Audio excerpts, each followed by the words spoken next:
Por segundo año consecutivo, la riqueza de nuestro país se reúne en el Zócalo de la Ciudad de México. María José Valencia nos tiene los detalles.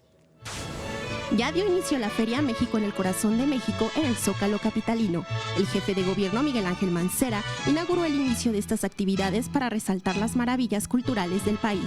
De manera generosa, amable, a todos los estados, nuestro Zócalo, que es el Corazón de México, se abre así para recibirnos a todos y darnos todos un abrazo como mexicanos, que, como lo he dicho de manera reiterada, nos anda haciendo mucha falta, darnos un buen abrazo, reconocernos como lo que somos, mexicanos.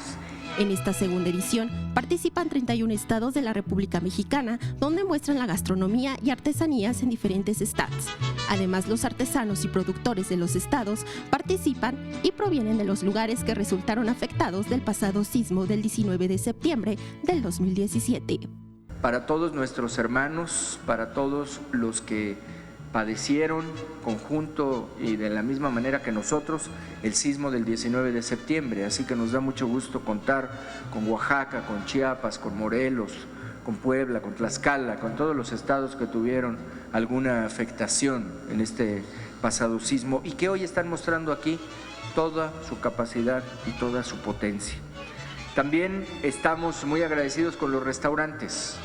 La feria tendrá 3 escenarios, uno principal, dedicado a la música, danza y manifestaciones artísticas, culturales y folclóricas, así como exhibiciones, talleres y conferencias.